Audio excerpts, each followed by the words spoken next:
Olá, muito boa noite. Vejo os destaques de hoje do Assembleia em Foco, segunda edição. Os assuntos debatidos na sessão plenária desta quinta-feira.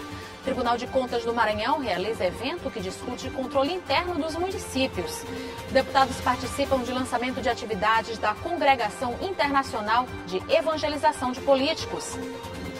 E a edição da Semana Monteliana, com ciclos de palestras e exposição das obras do escritor maranhense Josué Montello. O Assembleia em Foco, segunda edição, está começando.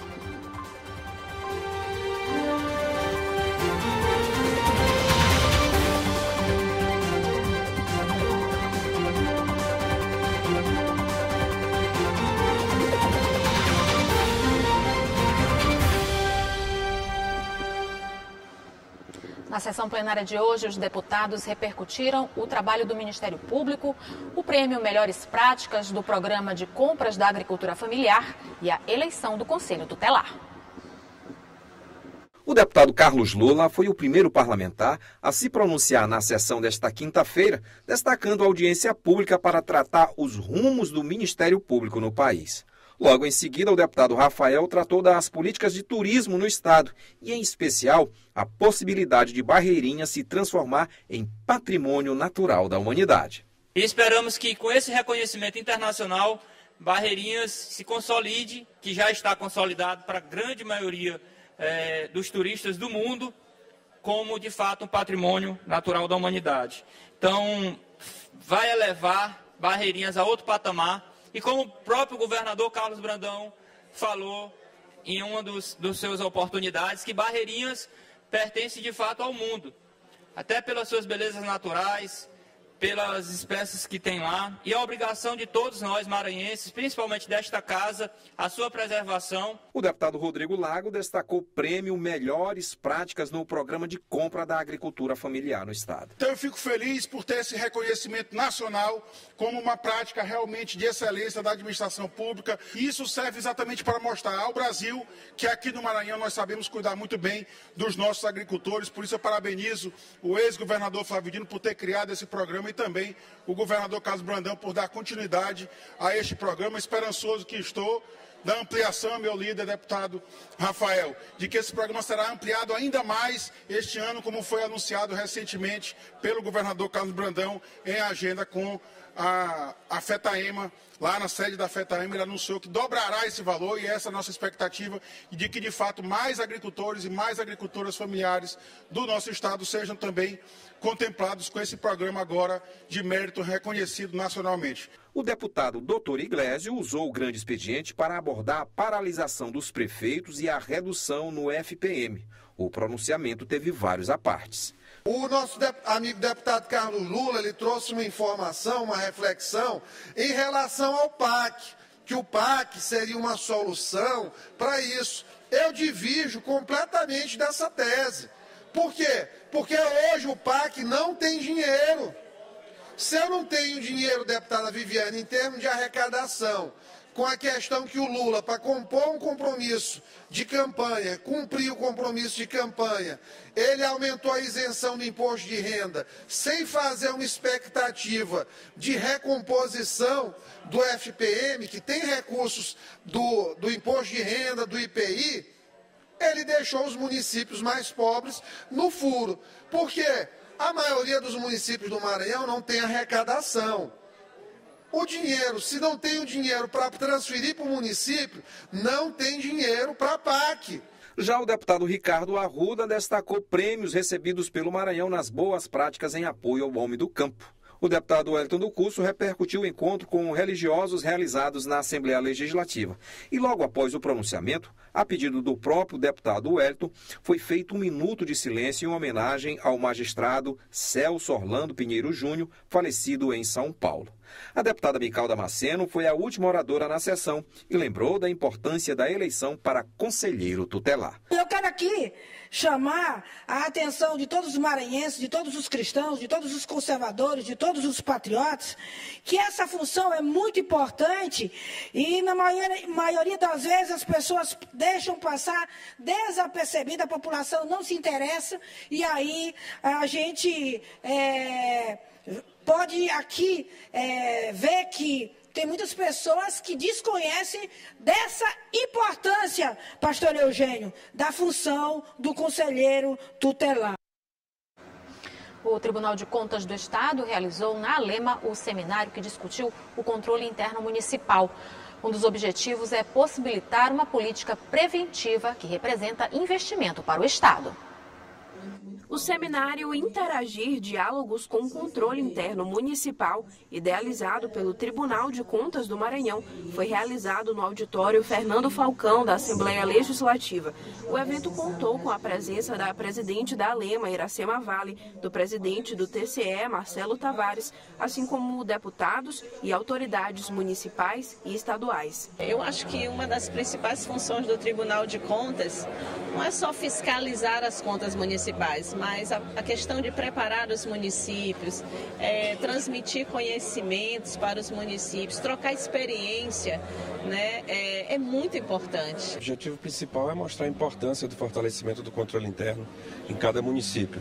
O tribunal ele faz sua parte, mas o auxílio do controle interno em cada gestão é fundamental para o bom uso do dinheiro público. O projeto Interagir faz parte do objetivo estratégico do Tribunal de Contas em possibilitar uma maior interação entre os ambientes de controle externo e interno, com uma política preventiva que representa um investimento para o Estado. Todos os esforços que a gente fizer no sentido de fortalecer as estruturas de controle interno dos municípios vão provocar melhorias na gestão e otimização dos recursos públicos por parte do município. Nesse momento aqui é um momento técnico de capacitação. A fiscalização está acontecendo, mas a gente vai apresentar os papéis de trabalho, o objetivo, como os municípios serão fiscalizados e como será o acompanhamento do Tribunal de Contas daqui para frente nesse importante órgão da administração pública, que são os controles internos municipais. O seminário, que contou com palestras, destacou o fortalecimento dos controles internos municipais para melhorar ainda mais a prestação de serviço à população.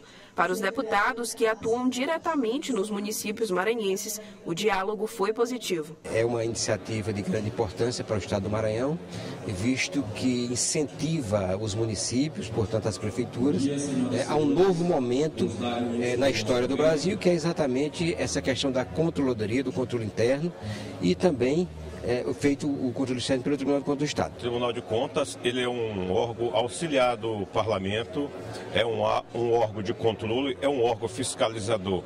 E interagir com a sociedade, com quem pratica o controle externo, com certeza só vai enriquecer conhecimento para prestar bons serviços e otimizar os recursos públicos. Você vai ver no próximo bloco, deputados participam de lançamento de atividades da Congregação Internacional de Evangelização de Políticos.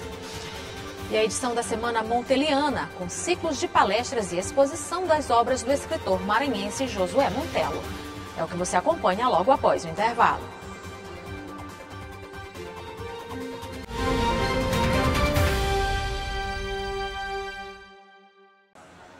Terminou agora há pouco uma audiência pública que debateu o papel do Ministério Público no Brasil após 1988.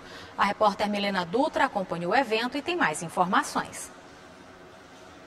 Olá, Eli Coelho, e a todos que acompanham a segunda edição do Assembleia em Foco. Eu falo direto do auditório aqui do Complexo de Comunicação da Assembleia Legislativa do Estado, onde neste momento acontece uma audiência pública com a temática principal, o papel do Ministério Público no Brasil após 1988. É uma audiência pública solicitada pelo deputado estadual e também advogado, o deputado Carlos Lula, mas que conta com a presença de outros parlamentares, deputado Rodrigo Lago, vice-presidente da Casa, o deputado Leandro Belo e também o deputado Ricardo Arruda. A audiência pública tem como principal palestrante o cientista político e pós-doutor em administração pública e governo, o professor Rafael Rodrigues Viegas, que vai discutir e debater junto aos convidados e participantes o papel, a função do Ministério Público aqui no Brasil. Lembrando que é um evento que conta com a presença também de autoridades públicas do Estado, promotores de justiça, pesquisadores e estudantes do direito. Um evento que acontece nesta quinta-feira aqui na Assembleia Legislativa.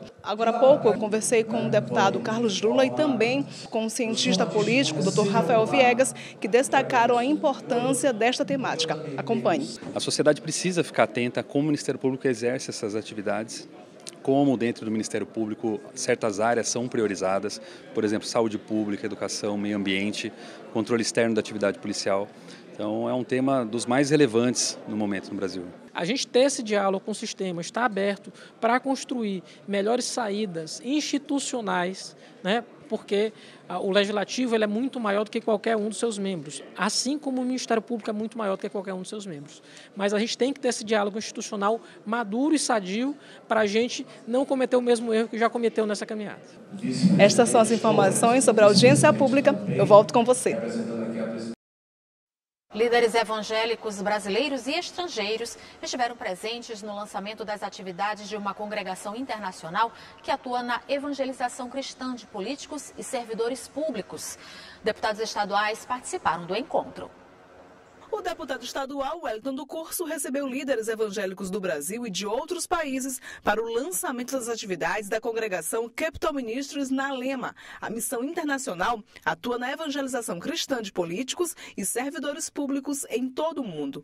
Já acontece nos Estados Unidos e em alguns países da América Latina, já acontece em Brasília com senadores e deputados federais. Iniciamos na Assembleia Legislativa o estudo bíblico. Faremos aí todas as semanas, todas as terças-feiras, logo no início da manhã, o estudo bíblico.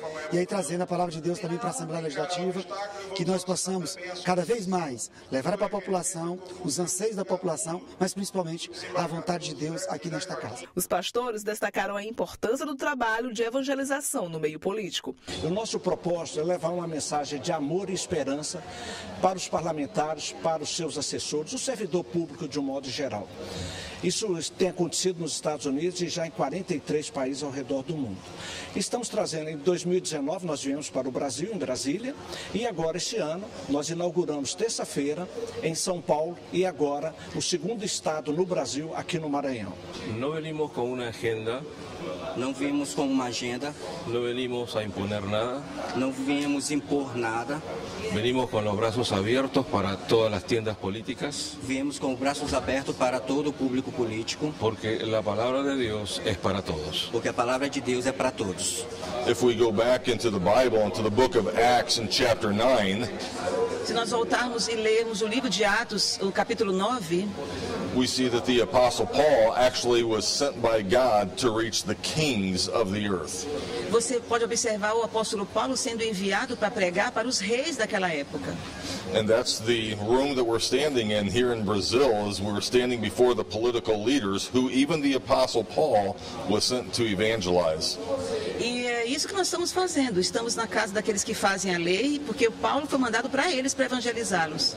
Após o encontro, o deputado Wellington do Curso falou no plenário sobre a importância do trabalho da congregação internacional. De acordo com o deputado Wellington, as atividades de evangelização do Capital Ministries vai acontecer todas as terças-feiras, às 8 horas da manhã, na sala de comissões da Alema. Os deputados Carlos Lula e doutora Viviane também participaram do primeiro encontro. Nós somos corpo, mente e espírito. E nessas horas é muito importante sermos pessoas de fé, realmente ter fé em Deus para que a gente enfrente essas dificuldades e também para que a gente se blinde. E a quinta-feira foi de muito sol em São Luís. Vamos ver agora como fica o tempo amanhã. A Ananda Fontinelli conta como vai ser a sexta-feira. Boa noite, Ananda.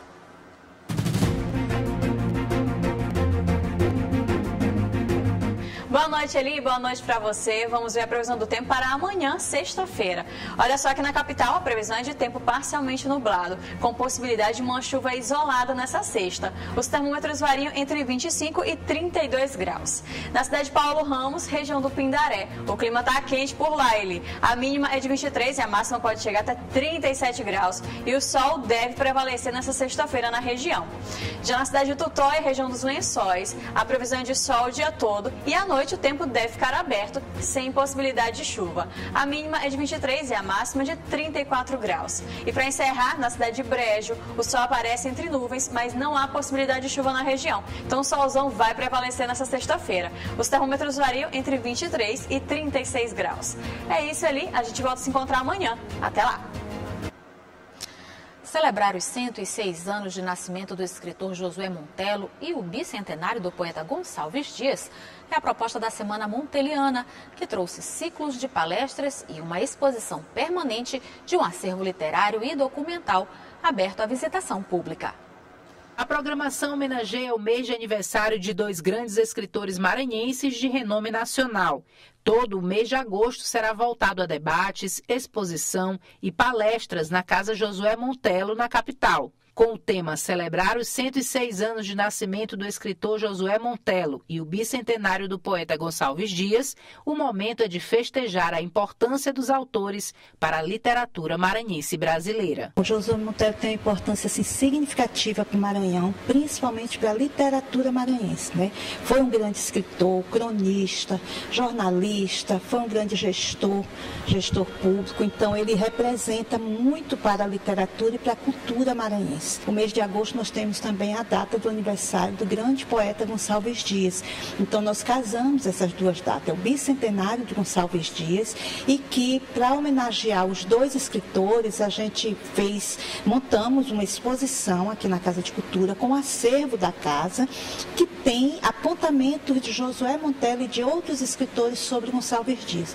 A edição da Semana Monteliana trouxe ciclos de palestras que fomentaram a pesquisa em torno da vida e obra do escritor maranhense. Suzane é professora em Alcântara e destaca a obra que fala sobre a cidade histórica. Como Montello, ele visualiza, né, a obra A Noite sobre Alcântara no cenário de Alcântara, através de suas memórias, das personagens de Natalino, que vai para um passeio à noite sobre Alcântara, e ali ele resgata toda a geografia da cidade, mas também a história que acontece no Brasil, da época do romance, como também no Maranhão e em Alcântara.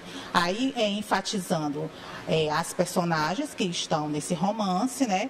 E vamos interligar esses personagens ficcional e o historiográfico também da cidade de Alcântara. Então, nosso trabalho hoje de pesquisa com nossos alunos é neste ponto, A Noite sobre Alcântara e a literatura e a história.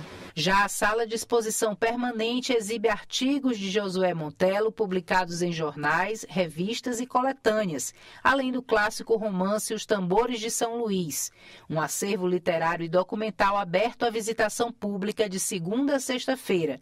O casarão na Rua das Hortas, no centro da cidade, tem muita história para contar e inspira pesquisas e estudos.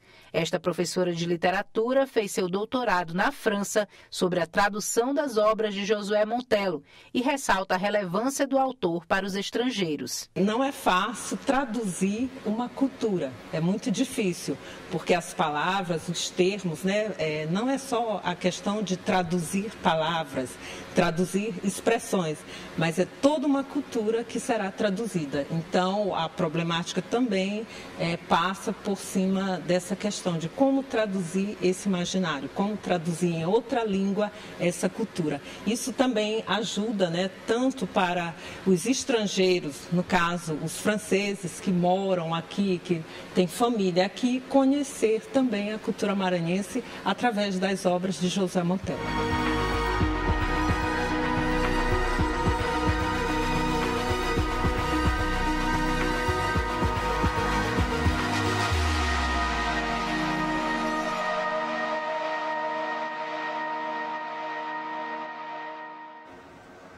O Assembleia em Foco, segunda edição, fica por aqui. Uma ótima noite para você e até amanhã.